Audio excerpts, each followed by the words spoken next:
Hello everyone and welcome to my Power Patron Hybrids video, post Chaos Origins. I'm going to be showing off 5 different versions of Power Patron that I think are competitively viable for the next format, that aren't pure, of course.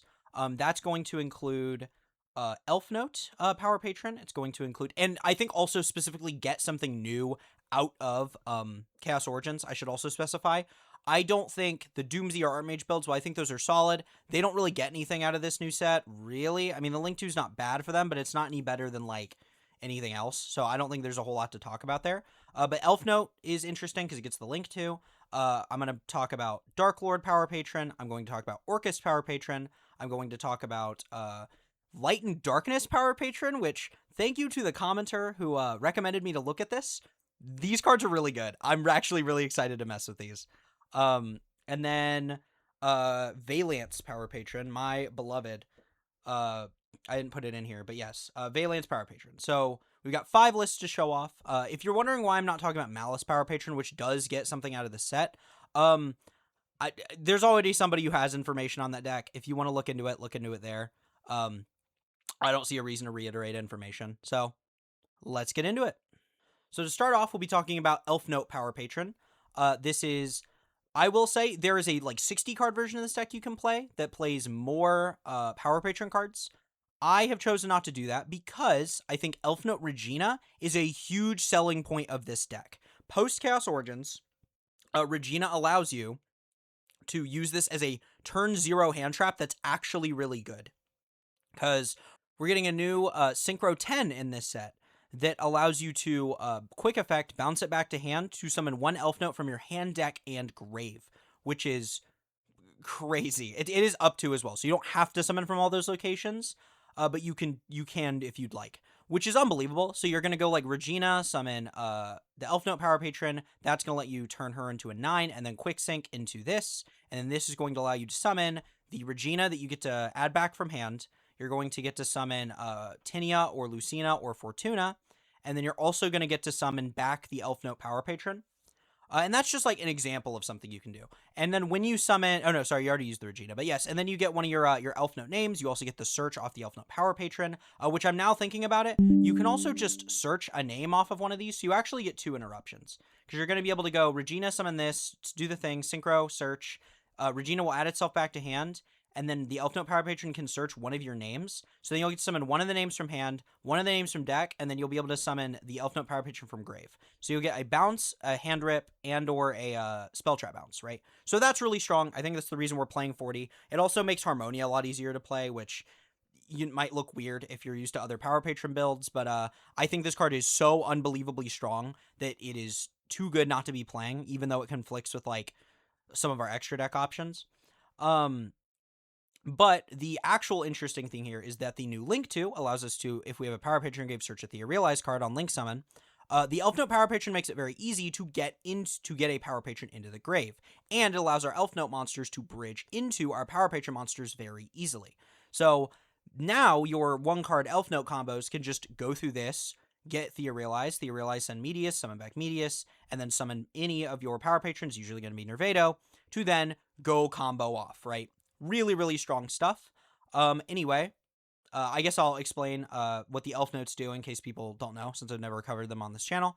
All of them summon to the center zone, and then they all have an effect on field to get you another card from deck.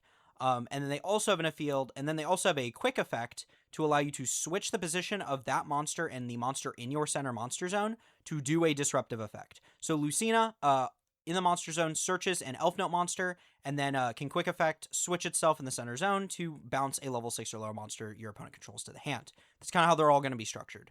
Tinia allows you to place an Elfnote continuous spell from deck, and then during your opponent's turn, switch positions to banish face up a random card from your opponent's hand until the end phase. Regina, I'll talk about Regina after, because she works differently. Fortuna can place an Elfnote continuous trap from your deck, And then during your opponent's turn, you can quick effect switch positions to return a face-up spell trap on the field to the hand. That's how all of the base elf notes work. And then Regina's a little different. She can quick effect send another elf note card from your hand or face-up field to the grave, summon it from the hand, and then if it's summoned to the center zone, you can summon an elf note monster from your deck. And then if this card is sent to the grave as synchro material, you can add this card back to your hand. So this card's a hand trap, it's an extender, it can be a starter. This card's amazing. It's so strong. We're running 2 of the Pendulum Elfnote Power Patron. It is it is weird. It's so weird to see 2 of this and then 1 of the other 2. But the reason why is because this card is way better in the actual Elfnote deck than it is in the Power Patron deck, because that Pot of Greed effect is so much easier to trigger since all of these can summon themselves from hand for free. So if you draw this, it really does just feel like drawing Pot of Greed, and it lets you add a card back, which is also super useful. And tagging out for Janora in this deck's really good. We've got the 1 Elfnote Power Patron, which can it only allows you to special summon from synchros from the extract while it's on the field. During the main phase, you can quick effect target the monster in your center zone, increase its level by 3 until the end of the turn. Then you can immediately synchro summon an Elfnote synchro or Junora. And if this card is sent to the grave as synchro material, you can add an Elfnote card from your deck to your hand. This card is your only tuner in the deck, so it is pretty important. I could see a world where you play 2 of this for the grind game, or in case you like banish it off the top 3, or something like that. So might increase this. One of the continuous spell, Elfnote's Welcome Home. Monsters in your center main monster zone cannot be destroyed by card effects, and you can send a monster from your hand or field to grave to summon an Elfnote monster with a different original attribute from your deck in defense, and then you are synchro locked for the rest of the turn. This card's good. It's just E-Telly, although with a cost. This is mostly an extender, but you can use it as a starter if you open it. We have 1 of Elfnote's Rhapsodia of Madness. While you control a monster in your center zone, your opponent cannot attack except to attack that monster. And you can send a monster from hand or field to the grave as cost, target an Elfnote monster in your grave with a different attribute, and then summon it. And then if you control a synchro, you can negate the effects of 1 face-up card your opponent controls. So it's an Omni negate that's also Monster Reborn, and you get to do that every turn. This card is crazy strong. We have 3 Medius, which is a starter for the Elfnote package, and a starter for the Power Patron package, and this deck doesn't have a normal summon otherwise, so I think it is probably correct to run 3 of this, but you could cut it down. 1 Thea Realize to allow our engines to bridge. You could also run Pasto Raw Thea Realize, because it also bridges the engines pretty easily. 2 copies of Vidolium. This is all I think you really need for this deck. I do like 2 because it's just nice in the grind game, and yeah, I mean, that's really it. It's just nice in the grind game. That's really the only reason. I think you might also sometimes be sending 1. I'm not sure. But yes, it is mostly important for the grind game.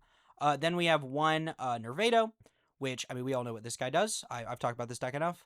Card's very good. I think you really only need 1 Nervado and 1 Gepredo for this deck. You could run more, again, by going higher on card count, but I don't see a reason to for this list exactly. It's the reason we're also not running, like, non-finito in the extra. 1 Gepredo, 3 Terminus, one of the best extenders of all time. 1 Vidolia. I don't love this card because of how few Power Patron names are running, but I think this card is important for, like, if your Vidolia gets popped or whatever when you're trying to do your Terminus combo, having something you can actually search as an extender I think is very important, and this is the only card that does that. 1 Talents, 3 Crown, 3 Fallen on the Virtuous, 3 Phydralis Harmonia, 1 Magnum to search the Phydralis Harmonia, and 2 Droll and Lockbird. And then for the extra, we got our 3 Power Patron guys. We've got our 1 Link Monster, 1 Beyond the Pendulum, which you still want for the combos, 1 Varudros, which is kind of your payoff for the Power Patron cards, 1 June Pride Elfnotes. This card's bonkers. 1 Elfnote Seraphim Stelitzia. This card takes a tuner and a non-tuner. It's a level 7. This card's original attack becomes 3,000 while in the center zone, and during the main phase, you can special summon a level 6 or lower Elfnote from your hand or grave. Then you reduce the levels of all level 4 or higher monsters in the field by 3 until the end of this turn, but you are locked into synchros for the rest of the turn. This card's important for getting your Elfnote monsters onto the board so you can use their interactions. It's also just important as, like, the best level 7 you can make a lot of the time. Then we got 1 Crystal Wing, which you can make pretty easily since Stelitzia is a synchro. They can bring back your level 1 tuner. Very easy Crystal Wing in that regard. 1 FA Dawn Dragster. This deck's good at making 7s, and this is one of the best 7s you can make. 1 TG Hyper Librarian. You'll go into this a lot when you're doing like 1-card Medius combos, because you can go Medius, summon your Elfnote Power Patron, and then sync them off for Hyper Librarian, and you synchro a lot in your synchro deck. So this card is very easy to get like 3 to 4 draws off this card in your turn 1, which is unbelievable. 1 copy of Malong for the Phydralis, 1 copy of Packbit for the Phydralis, 1 Albion for the Fallen and the Virtuous, and 1 Ecclesia for the Fallen and the Virtuous. Anyway, let's get into the combo. So this combo is going to be a pure 1-card combo with just Lucina. So we're going to special Lucina, we're going to search our Elfnote Power Patron. We're going to normal Elfnote Power Patron. We're going to change Lucina to a 9 to make our 10. We're going to trigger Elfnote Power Patron to search the Regina from deck. We're then going to use our June Pride to summon a Tinia from deck, a Regina from hand, and an Elfnote Power Patron from grave. And because we haven't used the Regina's effect yet, we can now use the Regina to summon Fortuna from deck. Notably, this combo does play in Nibiru. There's a world where you just like make Stelitzia, make Crystal Wing in 5 summons if you're really scared of Nibiru. But I think Nibiru is horrible next format, so I don't really expect it to be being played, at least in the main deck, all that much. So I wouldn't worry too much about it. We're then going to go Fortuna, place the trap. We're going to go Tinia, place the spell. Now we're all set up. We're going to go ahead and make our Stelitzia with the Regina, importantly, because then Regina gets to add itself back to hand. We're then going to, we're going to make our Stelitzia. We're going to link our 2 other monsters off for the link 2. That gets us into our Power Patron combo. So now we get to add Theorealize, use Theorealize, send Medius, and then we get to look at our opponent's top card of the deck. And then we're going to use Medius to shuffle back our link 2 to summon itself back, and then summon from deck a Nervado. And now we get off to the races. We're going to relink into the link 2, and then use Nervado to summon Gepredo. We're going to link it in Beyond the Pendulum, and then we're going to go chain 1, Gepredo, chain 2, Beyond the Pendulum. We're going to add the Ginoldo, and we're going to add Terminus. Terminus is going to send we're going to send Nerva, by the way, because the only thing we don't access in this combo is a fusion. So this gets us into the last thing we need to summon Vidolium, which is crazy, by the way. So this version of the deck gets to just use Vidolium, which is unbelievable for the follow-up. And then we're going to use the Terminus to add the Vidolium to the hand. We're then going to scale Vidolium, we're going to scale Ginoldo, and then we're going to append 2 back. We're then going to trigger Ginoldo to draw 2, discard 1, and then Ginoldo will add back the Regina we discarded. We're then going to make Varudras with our 2 monsters, then use Vidolium to summon back our Elfnote Power Patron, then use Vidolium to search a Ginoldo for our end board, because we'll be able to summon an Elfnote on our opponent's turn, so we can use this to draw 2 more cards, which is, that's crazy. We're going to make Crystal Wing with our Stelitzia and our Elfnote Power Patron, and then we're going to use our trap card to bring back the Elfnote Power Patron, and then use the Fortuna and the Elfnote Power Patron to make F.A. Dawn Dragster. And then we're going to set one of the cards we got off of our draw 2 and pass. And then start of our opponent's turn, we can go Regina, send the continuous spell, summon itself to the center zone, and then use Regina to summon Tinia from the deck. I believe it's going to be Tinia. And we'll also get to trigger Ginoldo to draw 2. This is just showing off how we can use our interruptions and all the different summons on our opponent's turn to do various things. We're going to get the Tinia, and then the Tinia gets to hand rip our opponent. So just showing off, how unbelievable this board is. This is 3 negates, so the Varudra, actually 4 negates. This is 1 from the Varudras, 1 from the Dawn Dragster, 1 from the Crystal Wing, and then 1 from the Rhapsodia of Madness. And then we have drawn 4 cards throughout this combo, which is unbelievable. Yes, we've had to discard. So the first time we got to discard the Regina and then add it back with the Ginoldo, which you could actually do again, by the way, since you put the Ginoldo in your extra deck. You could just do that again. So you actually can keep all the 4 draws you get. We have access to every single one of our Power Patron monster effects through some means or another. Actually, I think the only one we don't get access to is I don't think we get access to. We don't get access to one of them. We get access to 2 of the 3 Power Patron effects. So we get a hand rip, a spell trap bounce, or a bounce, or a monster bounce. So 2 of those 3 things we get.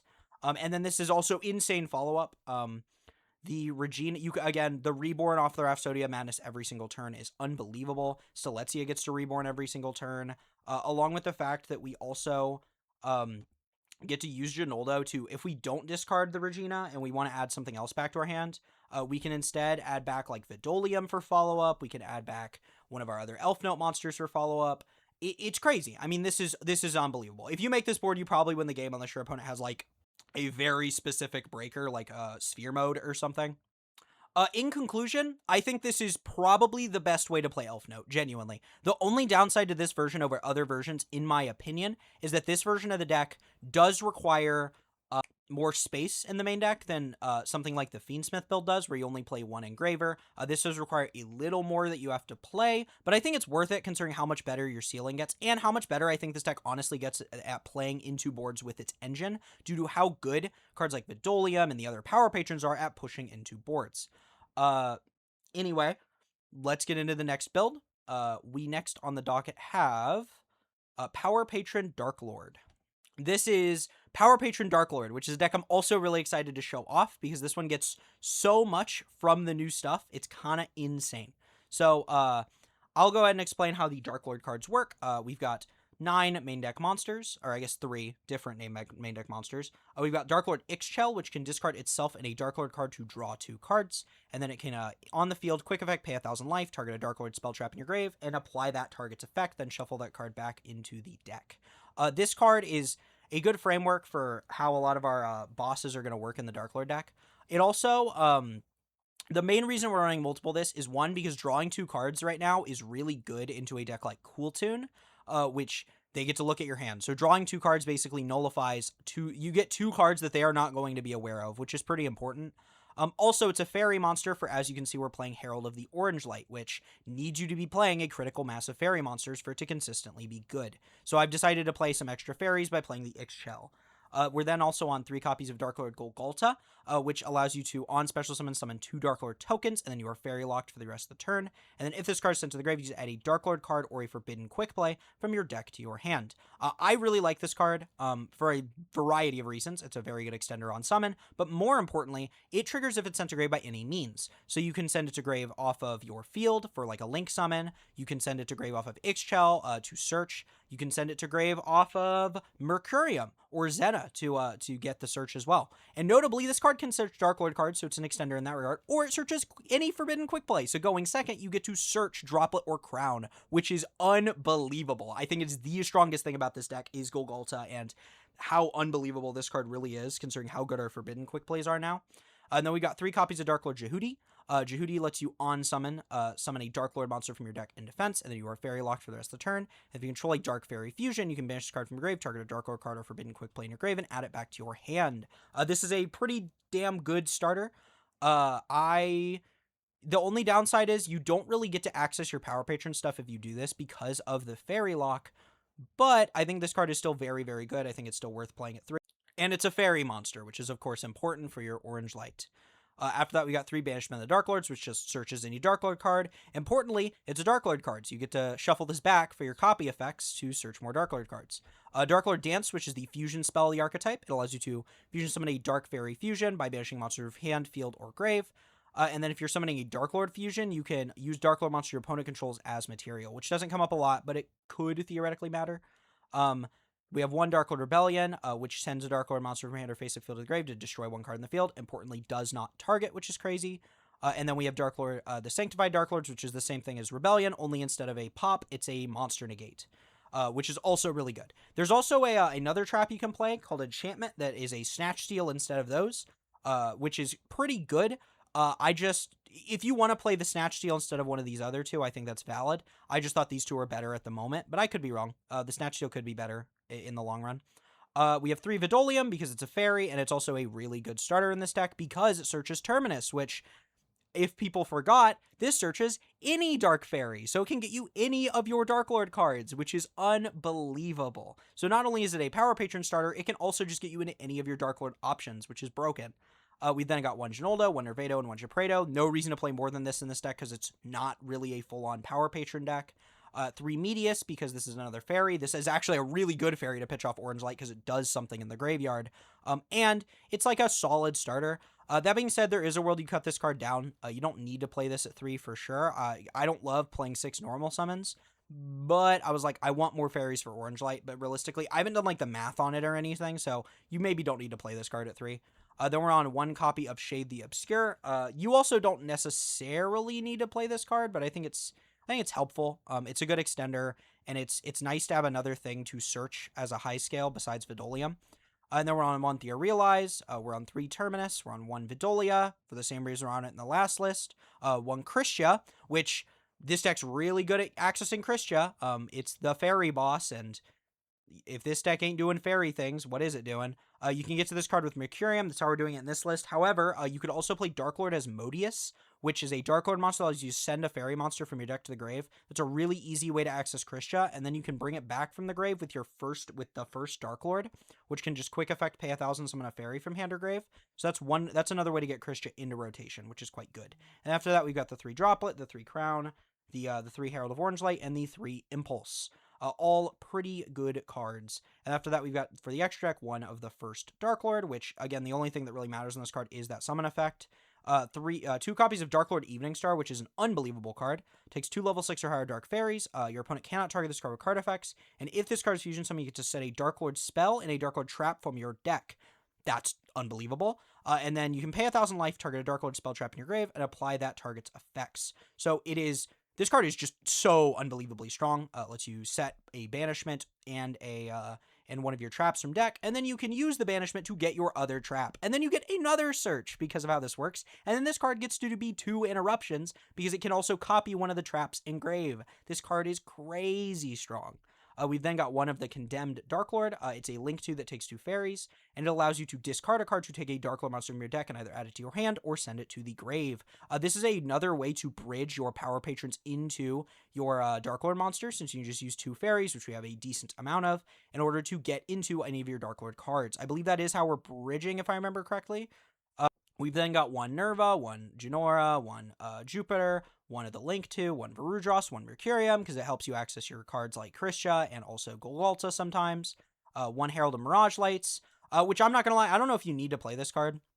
There's a lot of other good cards you could play, like Exceed, or just Exceed, really. I think that's the only other card I think is like super worth playing. That or maybe a second copy of the Link 2, the Power Patron one. But yeah, this card's pretty good. It allows you to, when a spell trapper effect is activated, you can send a fairy from your hand to the grave and then negate that activation and destroy it. That's really all. But I mean, hey, spell trap negate's pretty good, right? One Beyond the Pendulum, one Lahamu, the Messenger of Sacred Scripture, which allows you to normal summon a level 5 or higher monster without tributing, and then during the main phase, you can quick effect, immediately after this effect draws, normally summon a level 5 or higher dark monster, and then during the end phase, you reveal any number of monsters in your hand, place them on the bottom of the deck in any order, and then draw the same number of cards. This card's really cool for allowing you to normal summon the Asmodeus, which can come up if you're trying to do that. Also, just shuffling back some guys is really good. This card's fine. Again, you could maybe cut this for something like the Exceed the Pendulum or the second copy of the Power Patron Link 2. One SP to make with your Link 2, and it's just a good card. And one Charmer Quartet in Bloom. This is one of the ways we can get back Kristia. It's either this or the first Darklord. But I like this because you can do it on your turn, which helps you beat cards like Super Poly. Anyway, let's get into the combos. Okay, so I've actually got 2 combos to show off. The first one is I want to use this to sort of establish what Darklord is even doing post Chaos Origins, because a lot of people, there's not super great information on this deck online, especially post Chaos Origins when we get the Link to. It's not anything crazy, but I do want to like show it off, so just so people understand what this deck is doing in a baseline. So this is one Jehudi. We're going to summon Golgalta from deck, and then on summon Golgalta, we'll summon 2 tokens to our field. We're then going to Link 2 for the Power Patron Link 2, and then use Golgalta on send to search the dance. We're then going to banish our 2 tokens to summon Evening Star. Evening Star will set 2 cards from our deck, and then we're going to use Banishment to search a Darklord card. We're going to use the Banishment to get Ixchel. We're then going to use the Jehudi to add back the Golgalta. We're then going to use Evening Star to copy Banishment in order to search a copy of the Trap.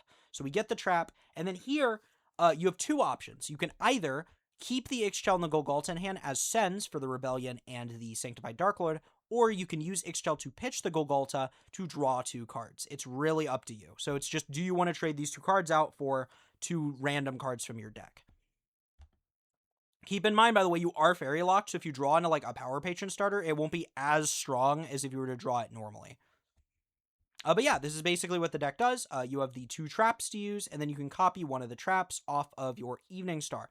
And you got to draw 2. So it's nothing crazy, but for a 1 card, it's pretty good, especially when it's backed up by a bunch of other cards that can do even stronger combos.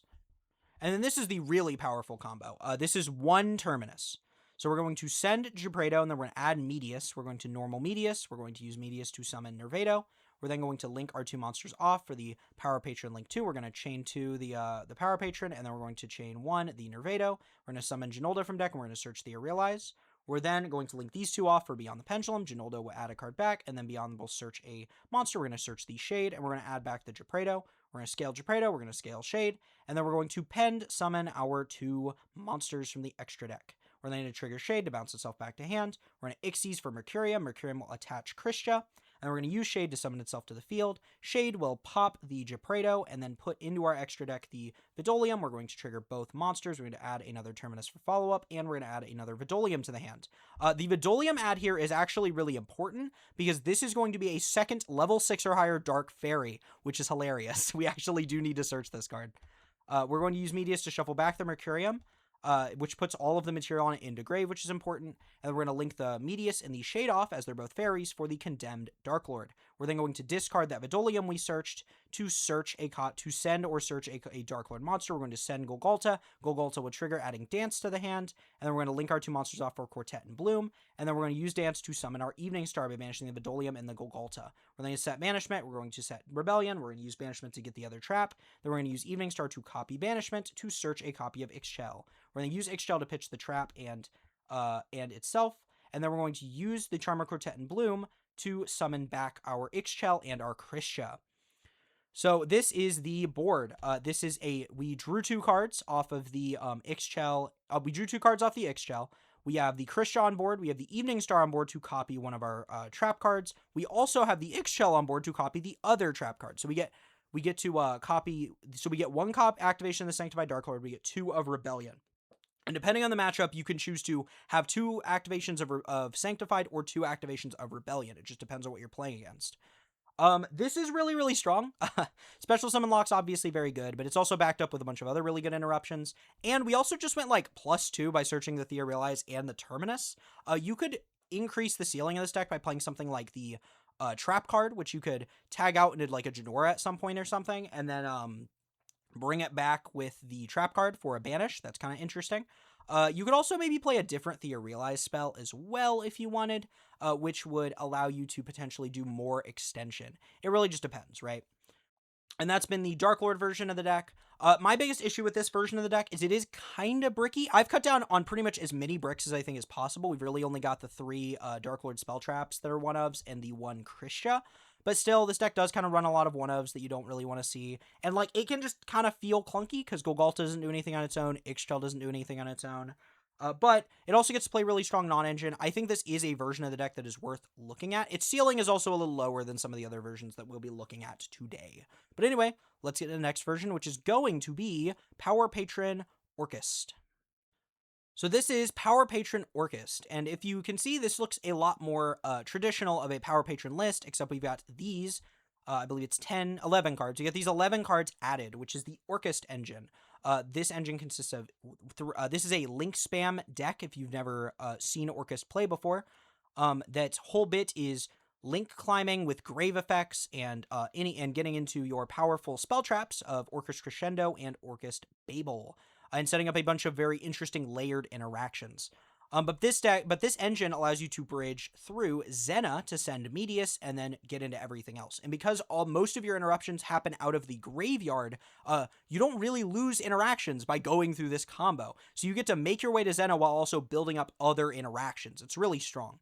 So anyway, let's get into the Orcust engine that we're playing. We're on 3 copies of Girsu, which on summon lets you send an Orcust or World Legacy card from your deck to the grave. Then if you have if you control no other monsters, you can specialize a World Legacy token to both players' fields in defense position. This is probably your best normal summon in the deck. It just does so much, and this card on its own plays through a 1-for-1 hand trap because this deck has a very powerful Link 1 that we'll get into. We're then on 3 copies of Harp Horror, which can banish itself from grave to summon an Orcust monster from the deck. Again, this plays through a hand trap because you link this card off for the Link 1, and then you use its effect to summon Girsu from deck. This is also normally what you'll be sending off of Girsu as well. We're then on 1 copy of Simple Skeleton, which is just a monster reborn for Orcust monsters. Also, all of the graveyard effects of these monsters lock you into dark monsters, which doesn't matter for this version of the deck because I built it in that way, but it means you couldn't do something like do the Archmage lines with Non-Finito. You also couldn't, like, make Exceed the Pendulum, so there's some stuff you get locked out of through these cards. We're then on 1 copy of World Legacy World Crown, which can summon itself to a zone a Link monster points to. And then when a monster on the field that was activated, or a monster that was special summoned from the extra deck activates its effect, you can tribute this card, negate the activation, and destroy that card. So the reason we're playing this is because the Link 1 can search a World Legacy monster, which sometimes you're going to want to get the field spell, which is another search target, or you're going to want to get a World Legacy World Crown as just like a free extender. So this card does come up. It's also an interruption, which is nice, so it's not terrible to draw. It's like an okay extender. We're then on 1 copy of NT 8000 Sirius. This is like an unofficial Orcust support card. This card, when during a turn a Link monster effect is activated, you can target a face-up card you control and a face-up card your opponent controls and destroy both. And if this card is sent to the grave, except from the field, and you control Dark Link monster, you can summon this from the grave. So the way we're accessing this actually isn't through Orcust means, it's through Mercurium, the Living Quicksilver, which you can attach, and then an end phase detach, the NT8000, and then it'll summon itself back. I was considering a bunch of different cards for the slot of thing you attach with Mercurium and then get value out of it. It was either between this card or Dirk Longing for the Blue Skies, which can summon itself from the grave if your opponent summons a monster from the deck or extra deck with an activated effect. And then it's like a special summon. It's like a Caesar, basically. And this card is good, but you have to be playing into a deck that actually like plays into the summoning condition, which is in every deck. So you could side this as like a cool option to make your board a little better. I considered Fairy Tale Snow, but I don't think this deck puts in enough cards into the grave that you'd be okay banishing for Snow. So I kind of discounted that one as well. You could also play some other Orcust cards. There's Orcust Nightmare, which is just a Foolish Burial, which is a way to send NT8000 with just your Orcust names, which is kind of cool. If you wanted to up the ceiling and extension a little bit, this is a way to do it. There's also World Legacy World Wand, which is a Dark Machine, so you can send it off of the Nightmare, because the Nightmare can send any Dark Machine. And then it can banish itself from grave, target a banished Orcust, and summon it. So this is also more extension. It's just both of these cards are bricks, so I didn't want to play them. One copy of Orchestrated Babel, which turns all of your Orcust effects in the grave or the link monsters in your field into quick effects, which is crazy. It's unbelievable. It gives you so much play on the opponent's turn, which is really strong. It's like one of the selling points of this deck. And then in the grave, if except the turn it was sent there, you can send a card from your hand to the grave to add this card back to the hand. So it also recurs itself. And then we have one copy of Orcust Crescendo. It's an Omni Negate if you control an Orcust Link monster, and then you can banish this card from the grave to add a Dark Machine monster that is banished or in your deck. However, you can't special summon the turn you activate this effect except Dark Machines, so you're really only going to use that in the grind game. We then have 3 copies of Vidolium, as it is a Power Patron extender and starter, 1 copy of Ginoldo, 2 copies of Nervado, and 2 copies of Gepredo. I really wanted to run only one of these, but I just couldn't justify it. You just need the names too much when you're doing just Power Patron combos. We then got 1 Medius. I don't think you need to play more than this in this deck, and this deck already has like 6 normal summons, so I didn't really want to play more than this. 3 Terminus, 1 Vidolia, 2 Pendulum Treasure.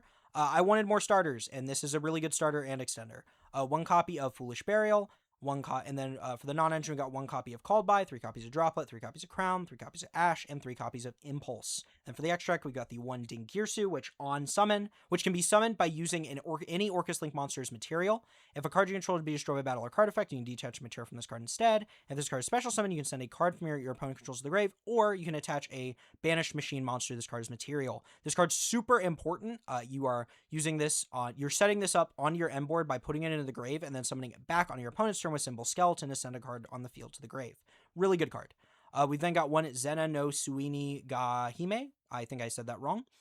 You can use it is a Link 5 that can use a monster in your hand as Link material for it, which will be important for the combos. And on Link Summon, you can send a monster from your deck to the grave, or if it was Link Summoned using only monster you control, you send an extra deck monster to the grave. This is how we'll be bridging Medius. We can also bridge into Orcust through this card as well, although we can also do it through Mercurium. We're then on 1 copy of and Little Girsu, the Orcust Mech Knight. It's a Link 4 that you can make by using 2 or more monsters, including an Orcust Link. It can target a banished Orcust or World Legacy card, add to your hand, then you can shuffle a card from your hand in the deck, and take control of 1 face-up monster your opponent controls. This is a quick effect under Babel, keep that in mind. And then during the main phase, this card is in your grave because it was sent there from the extra monsters on this turn. You can banish it, send a card in the field to the grave. So it's just nice removal as well, which is good for board breaking. This card's really good. It also matters for your combos just because it's an Orcust Link 4 that adds a guy back, so it makes it very easy to get into Zena. We're then on 1 copy of Galatea, which can target one of your banished machine monsters, shuffle it into the deck, and then set an Orcust spell trap from your deck. This is how you'll be getting to Crescendo. And then we're on 1 copy of Galatea I, the Orcust Automaton, which can be made with any Orcust or World Legacy monster. And it cannot be used as for Xyz summon, so you can't just go straight into Dingirsu. But you can send a card from your hand to the grave to add a World Legacy monster or an Orchestrated Babel from your deck or grave to your hand. And then in the grave, you can banish another Orcust card from your grave to summon this card. Importantly, that will be a quick effect, so this is a way you can get a Link monster on board very easily for Crescendo. And then also, this is how you're going to get to Babel. So you have very easy ways to get both Crescendo and Babel. We've then got our 1 of Power Patron Extra Deck monsters, the 1 Varudros, the 1 Mercurium, which I chose to run over some other end board options because it's another way to get into your Orcust combo, which is pretty important. And usually you'll be ending on like this guy, attaching the NT8000 and then detaching it in end phase, so you get the Abyss Dweller effect in this guy as well, which is cool. We then have 1 Beyond the Pendulum, 1 IP, which I think is... Oh, notably, I'm not running the Power Patron Link to, because in testing, I really did... This card wasn't very good. It just felt like a worse IP Masquerade most of the time, and like, you have so many ways to access the 1 of Medius that I didn't really see a reason to play a Theorealized card, especially because, like, the other ones you could have played would have just felt bricky, to be honest. So I didn't really think it was worth playing, so I chose not to play this card. We got 1 copy of SP, 1 copy of Dahark, which we just needed like a Link 2 to make that you could use Link monsters for. So that was dark. So this was the best I had. You could run any dark Link 2 in this slot, to be honest, that you can make with a Link monster. We then on 1 copy, and then we're finally on 1 copy of Access Code Talker, which I think is very important for breaking boards in this deck, especially when you are dark locked. Anyway, let's get into the combos. So I've got 1 combo to show off, which is going to be Girsu plus any card in hand. So we're going to normal summon Girsu. Girsu's going to send a copy of our Harpor to the grave, and we're going to use our Girsu to summon 2 tokens to the field. Importantly, this puts a token on the opponent's field, so they won't be able to imperm from this position. They won't be able to Lightning Storm when it gets to their turn. They won't be able to evenly match when it gets to their turn, which is super nice. Oh, fuck. Oh my god. Okay. We're now going to use our token to make the Link 1 Galatea Eye, because that token is a World Legacy monster. We're then going to use our Galatea Eye to pitch the other card in our hand to search the Babel. We're then going to link our we're now going to use Harpor to summon Symbol from deck. We're then going to link the symbol in the Galatea Eye for our Galatea, and then use Galatea to shuffle back the Harpor to set our Crescendo. Here, we've already got, like, real interruptions from this position, so even if they were to stop us through whatever means, we've already got the negate online because we can activate Babel, which will turn on the Galatea Eye as an interruption. The Symbol Skeleton's also engrave, which is going to allow us to, if they, like, I don't know, like, pop the Galatea Eye, or they, like, nib us. I think we're nibbable once we summon the Galatea Eye. We can just bring back Galatea Eye, use its effect, and then, like, make Dingirsu and keep playing from there. It's really crazy. We're then going to use Symbol to bring back the Galatea Eye. We're then going to make Dingirsu. Dingirsu is going to attach the Symbol Skeleton. We're then going to make Dahark with our Girsu and our Galatea Eye. And then we're going to use Galatea Eye to banish the Girsu to summon itself to the field. We're then going to link 4 for our N little Girsu. It's going to add back the Girsu, and then we're going to link our N little Girsu and our Girsu in hand for the Zena, and now it's Power Patron time. So right here, we've already got the Negate live, we've got the Symbol engrave with Dingirsu, and the Link 4 engrave, so we can choose to either have a Snatch Seal or a Send on our opponent's turn, which is really good. And then we've also got the Galatea Eye engrave, which can banish an Orcust to summon itself back, which turns on the trap card. So we've got 2 interruptions pretty handily here already. So we're going to go Zena. We're going to send our Medius. We're going to use Medius to shuffle the Zena back to summon itself. Medius will then summon from deck a copy of Nervado. We're then going to link 2 for IP. Nervado is going to summon the Geprado from deck. We're then going to link in a Beyond the Pendulum. Geprado 1, Beyond the Pendulum 2. We're going to add Ginoldo, and then we're going to add Terminus. Terminus will then send a Power Patron and then search our copy of Vidolium. We're then going to scale both our monsters and then pend summon 2. We're then going to go ahead and Xyz for Varudros and then use Vidolium to summon back our Nervado. Vidolium and Ginoldo would trigger, so we get to go Vidolium, add the field spell, and then Ginoldo draw 2, discard 1, and discard the field spell, and then add back the field spell with Ginoldo. We're going to activate the field spell, banish one of the cards we drew, and then summon a Geprado from deck, and then Xyz for Mercurium. Mercurium will then attach NT8000, and then end phase, we will detach that NT8000 to then summon it back because we control a Dark Link monster. So this is the board. This is Sirius, which is a quick effect pop some cards. We have Varudros, which is an Omni Negate. We have Mercurium, which is like a Abyss Dweller for, I think, just Dark monsters. I think the only thing we have engraved is Darks. Yeah, so it is a Abyss Dweller for Dark monster effects, which does matter. Like, there's a decent amount of Dark decks into the next format where this is going to come up. And then we also have the Crescendo set, so an Omni Negate there. And then we have the Symbol Skeleton engrave, which can bring back either a Snatch Steal or the Dingirsu to send a card. And then also, we drew 2 cards off of the Ginoldo. So we've deep drawn 2 cards, and we got to keep one of them off of our discard. Yeah, I just didn't show off what the Orcust stuff looks like in practice, but yes, it's very good. So this is a very, very layered board, which I like a lot. My only real complaint is that it is a little weak. It's only got like 5 interruptions on it, and one of them is Mercurium, which is like in a lot of matchups not a real interruption. But still, it's probably good enough in a lot of matchups. It's also pretty easy to add an IP to your board as well. You just have to not use the IP in your combo, so you just need to have anything else you can like link for or whatever, which is something I do regret. The biggest issue I have with this version of the deck, I'll go ahead and get into it.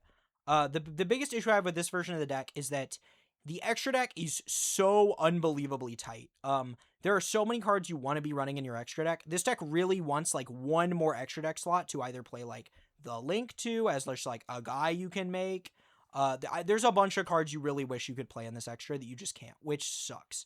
That is my big complaint with this version of the deck. But otherwise, I like this one a lot. It also plays pretty bad in a Fua, and I don't think there's like a super great solution to that because of the extra deck space required. We can't like commit space for a non-finito line, right?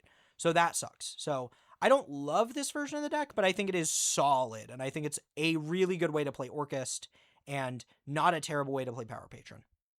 Next, we have Power Patron Light and Darkness, or Power Patron Yugi, or whatever you want to call it. And thank you to the commenter who sent this, who told me to look at this in the last video.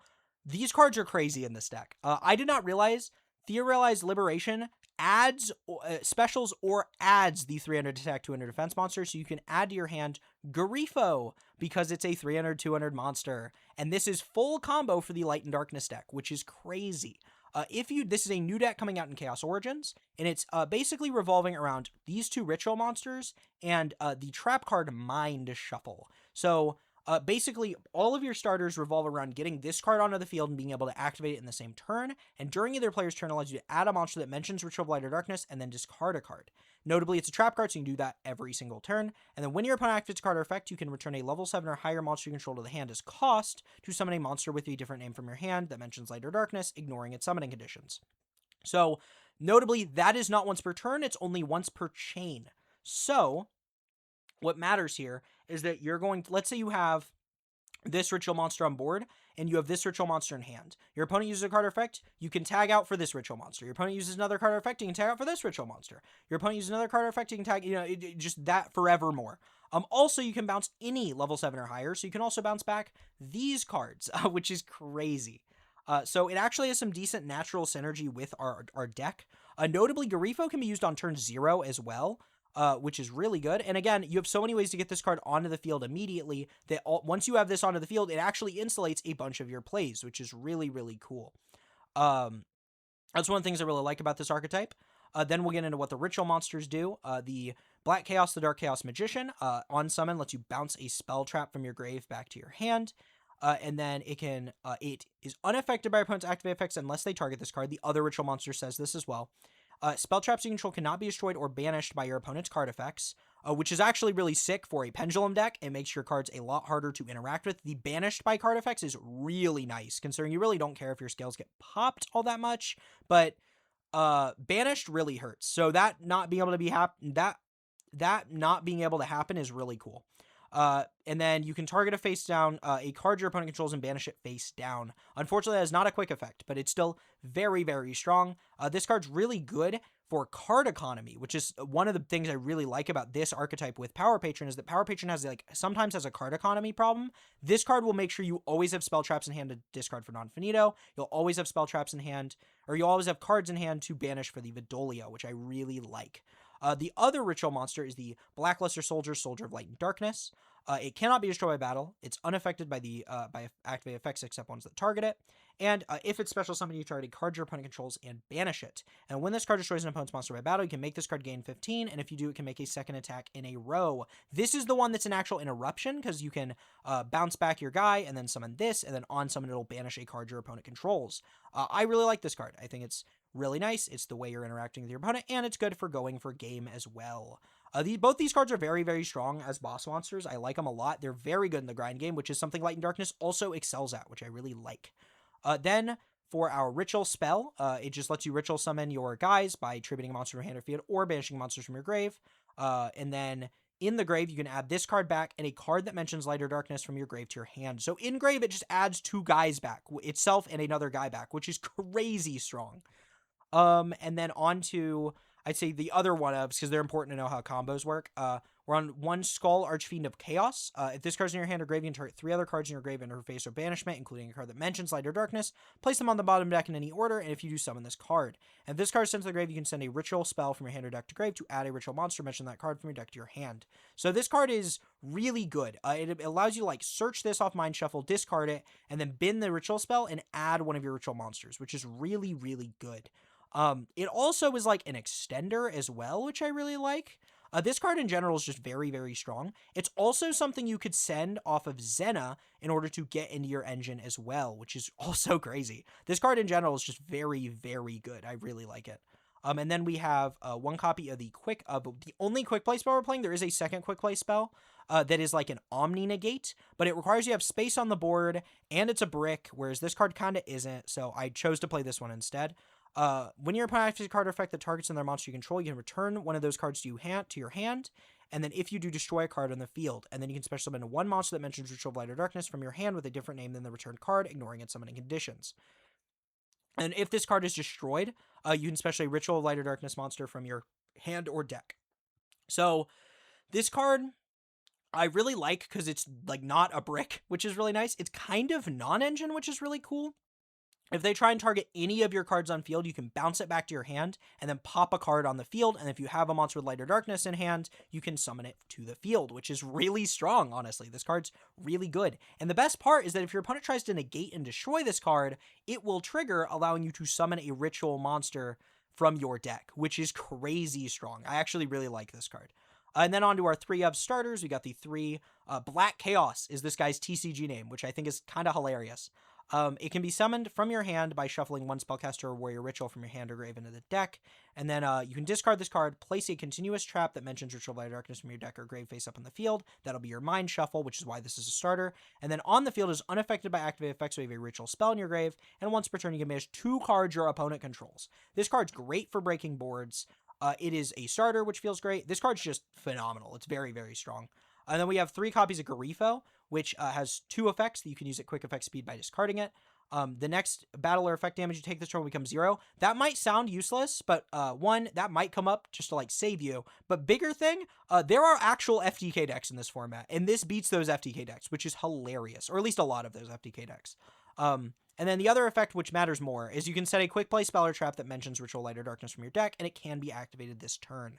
So you'll be usually setting Mind Shuffle, but also on your opponent's turn, if you already have Mind Shuffle, you can set the quick play, and it's live, which is pretty good. And then if this card be used for the ritual summon of exactly 1 level 8 ritual monster, you can use this as the entire tribute, which is also pretty nice. That's the whole Light and Darkness archetype. It's very good. It's the biggest strength of this archetype is that it is really good going second, something that I feel like some of the other archetypes I've looked at today, other than like Elfnote, I think aren't great at.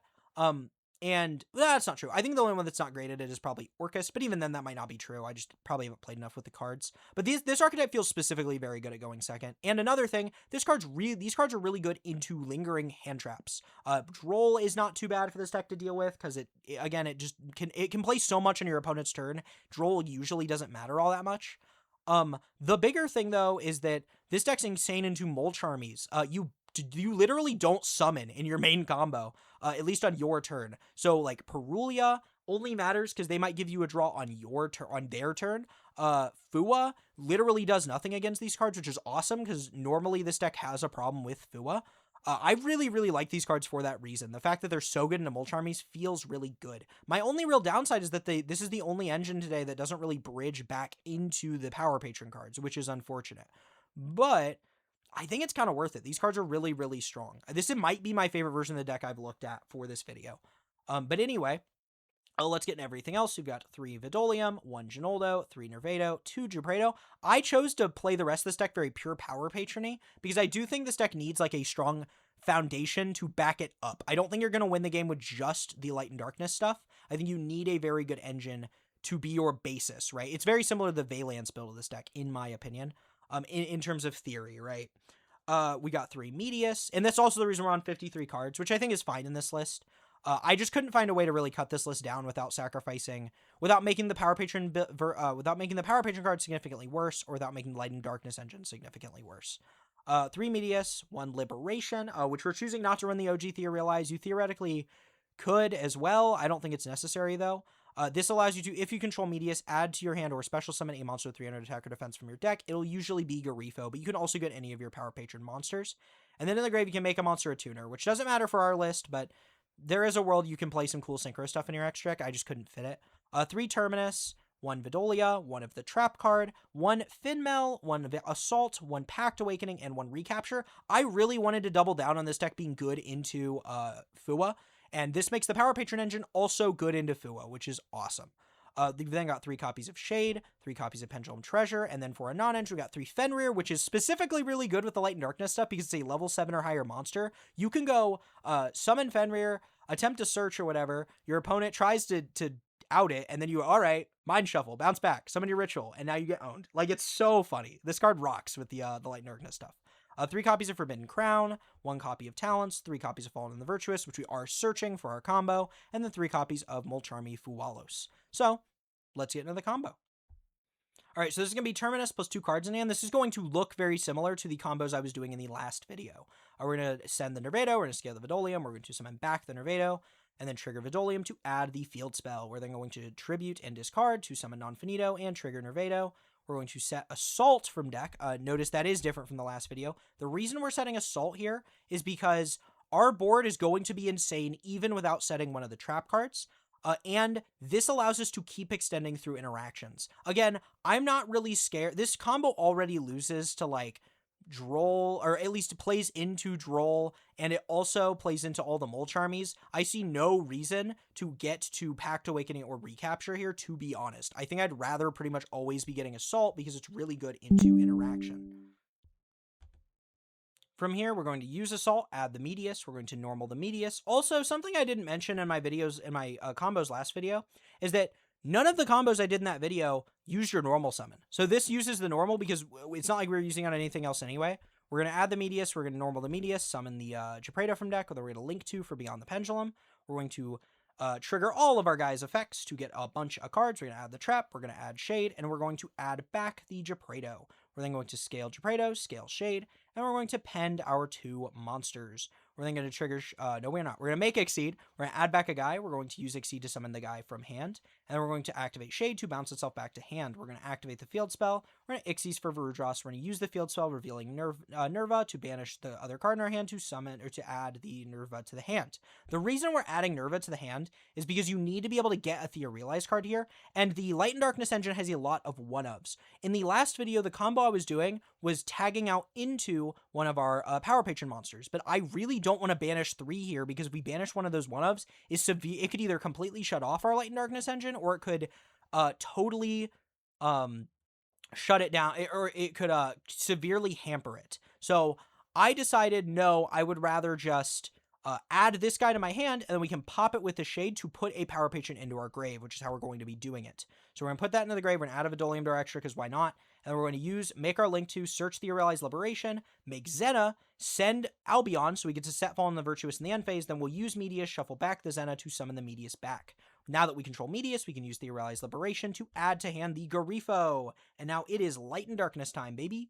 Let's go Light and Darkness, Garifo, set the Mind Shuffle from deck, activate Mind Shuffle to use the effect to add Scholar's Fiend of Chaos. That's going to send the ritual spell, and then add our Dark Magician of Chaos ritual monster. We're going to use the ritual spell to add back Scholar's Fiend of Chaos. The reason we aren't adding back Garifo here, although realistically you could, because we're not playing 2 of the ritual spell, and this is a lot, like, adding this card back is worse when you don't have a second copy of the ritual spell, to be honest. Honestly, yes. What I'd probably do instead is add back the Garifo here. I kind of realized it after doing the combo, but you should probably add back Garifo and the ritual spell here, and then just banish, like, one of your cards in grave that you are fine banishing. I think there's Nervado in the graveyard. You can just banish that instead. And then you have the Garifo all ready to set the quick play from deck. And then you can just search and discard something else. But if you want your discard off the Mind Shuffle to be free, you can instead add the you instead add back the Scholar's Fiend of Chaos. To be honest, it doesn't really matter that much. Either way, you will be getting to both ritual monsters and the Garifo in hand, so you'll be able to set the quick play from deck. We're then going to summon our ritual. The only thing that changes is that if we do it like this, the ritual monster has to add back our ritual spell so that Scholar's Fiend of Chaos can use its effect. If you wanted to add back a different card, like let's say the card you discarded off of the non-finito, which in this case was Crown, which would obviously be insane to add back, you would have to add back the Garifo instead. Just something to keep in mind. We're going to go ahead and set the Power Patron Shadows of the End Times, and then we're going to use Assault to turn Vrudras into an Archmage, just in case that matters. And we'll use Albion in the end phase to set our Fallen and the Virtuous. So this is what we have. This is insane. I'll go ahead and let the Light and Darkness stuff play out, because I want to show you guys, because it'll make it easier to explain what all we have here. So we're going to go ahead and add the Garifo, and then we're going to discard the Scholar's Fiend of Chaos. We're going to pitch the Ritual, and then search the Ritual monster. So right here, we've got the Light and Darkness line, which allows us to tag out our one of our rituals to bring back to summon the Soldier of Light and Darkness, which is a on-summon banish. We have the Garifo, which can set the quick play from deck. So that's 2 interruptions right there.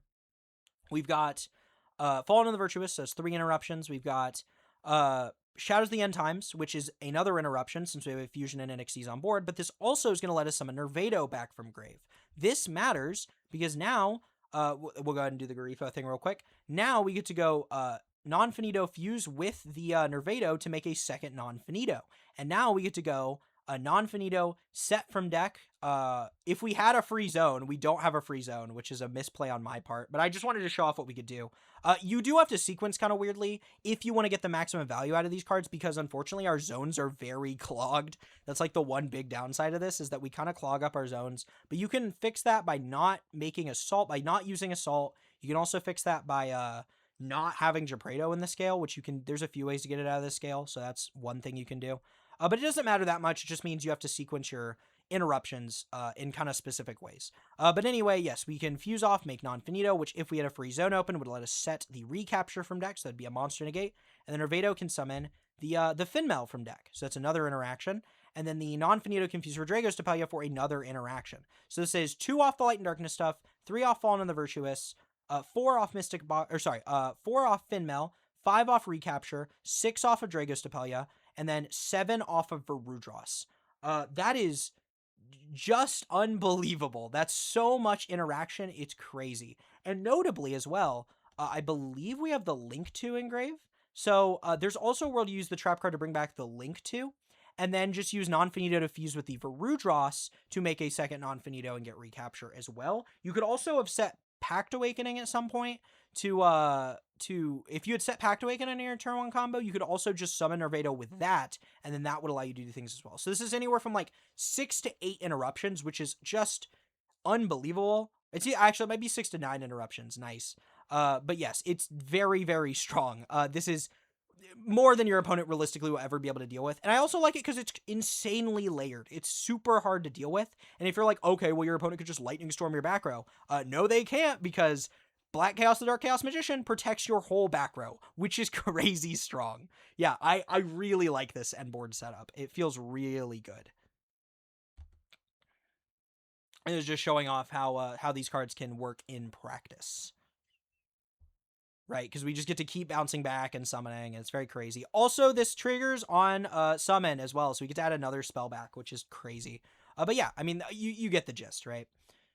Anyway, I think this is a really strong build of the deck. I think people should genuinely consider this build. These cards feel really strong. My biggest complaint is that it does have a lot of cards you don't really want to draw. The quick play isn't bad to draw, but the rest of these are not great. Mind Shuffle isn't terrible on its own to draw going first, but going second, it's pretty bad. And the rest of these are just not good to draw. Chaos can be okay because you can pen summon it, then send it to grave, and then get your search. But overall, yeah, no, you don't want to draw these cards, which feels bad. So it is like 4 cards you don't want to draw, which is kind of rough. 5 if you're going second, which feels bad. But, you know, at the worst, like a lot of these cards you can pitch for effects, so it's not the worst, but it's definitely not great. So, you know, biggest complaint with the engine. But in terms of the actual quality when you don't see those bricks, wow, it's strong. It's very, very, very good. I highly recommend at least testing this version of the deck.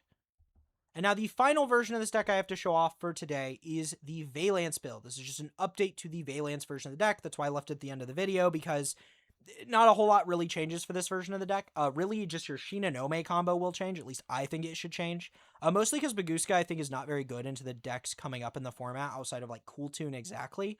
And even into Cool Tune, like, they can still just make a Synchro and then pop the Baguska, so it's still not foolproof. So we're doing something a little differently, which I will show off. Nothing else really changes, to be honest. You just add the trap and you add the link to. So nothing crazy. Let's go ahead and get into the combo. So one cool thing about the combo now is that it is now a true one-card combo with Shinonome, which is really cool, because before you needed a spell trap in hand. So we're going to use Shinonome, add the solo activation, place the Buster Baron, move the Buster Baron forward, and use Buster Baron to move the Shinonome. Shinonome will then trigger, allowing you to search the voltage viscount. We'll scale the voltage viscount, link it Beyond the Pendulum. Beyond the Pendulum will get Vidolium, and then we'll scale and pend our two monsters back. We're then going to link into Exceed. Exceed will add back Shinonome. We'll then use Exceed to summon the Shinonome, and then we will use Vidolium to pop itself and then search out our Terminus. Terminus will then send a monster from deck, and then we'll add Medius. We'll then link to into our monster that we have a Power Patron Engrave that will search the Theorealize. This is the spell trap we'll be pitching for our non-finito. We'll then normal the Medius, and then Medius will summon or search, or it can't summon, but it'll search our Nervado, and we'll use Voltage to move itself forward. Voltage will put our guy into the back row for, like, fun, I guess. And then we'll link our Link 3 and our two monsters into Zena, and then Zena will be able to send Albion, which will allow us to get Fallen on the Virtuous in the end phase. We're then going to tribute our monsters, summon non-finito, and set the Pact Awakening. And then we can change this guy into a Dark Fairy so that the Link monster is live, which is very funny. This is the board I have been doing for this combo. This is, I guess I'll go ahead and let Albion do its thing. Set the Fallen and the Virtuous. So this is Fallen and the Virtuous. So we got the 1 pop. We've got the Pact Awakening to summon the Medius, which will get the Nervado. So that's 3 interruptions from the non-finito, from like that whole Archmage combo. And then we have the 2 interruptions from the Envoy of Pure Prayers, which basically replaces IP from the original combo, which is pretty cool. So this is 6 interruptions total. You also have a little more extra follow-up because we also have the Link monster, which in the grave, during your next standby phase, will allow you to add a monster from your grave to your hand. So it lets you add a guy back for free, which is pretty cool. But I really like this combo. I do think it is better than the old one. I think it is more layered, which is really nice. That is something I kind of didn't like about the old version of the combo, is that it was not terribly layered. The Fallen and the Virtuous helps a lot. Also, getting that Ecclesia into the grave for the next turn is also really good for follow-up as well. So I like this combo quite a bit. I think it is better than the combo pre-Corey, which is nice. And I still think Vaylantz is the best pendulum engine you can be playing with this deck. And I will definitely still be playing around with this archetype, along with the other builds I've shown off in the video today. Anyway, that's been the video. I hope you all enjoyed. I have no idea how long this video is going to be. Probably very long, to be honest. I am covering 5 decks in one video, but I thought people would rather me just cover it all in one video than have to hunt down each video individually, even though that's probably not the best thing to do algorithm-wise, but I don't really care. I hope you all enjoyed. If you have other versions of this deck you'd like me to check out, please let me know. If you have other things you want me to cover for this video, for this deck, please let me know. I do at some point want to do a going second guide for this deck, because a lot of people just don't really know how to go second with this deck, but it is also kind of difficult to make going second guides in general, because I can't just show off like a turn 1 combo. It's not like it's terribly, because the thing is, a lot of time when you're going second with this deck, you're not OTKing, so I feel like showing that off isn't really indicative of anything. This deck really shines in how it interacts with other decks, so it's going to be a weird video to make. I almost feel like I should do it IRL and literally just show a game. I feel like that might be easier than me like trying to show off exactly how this works.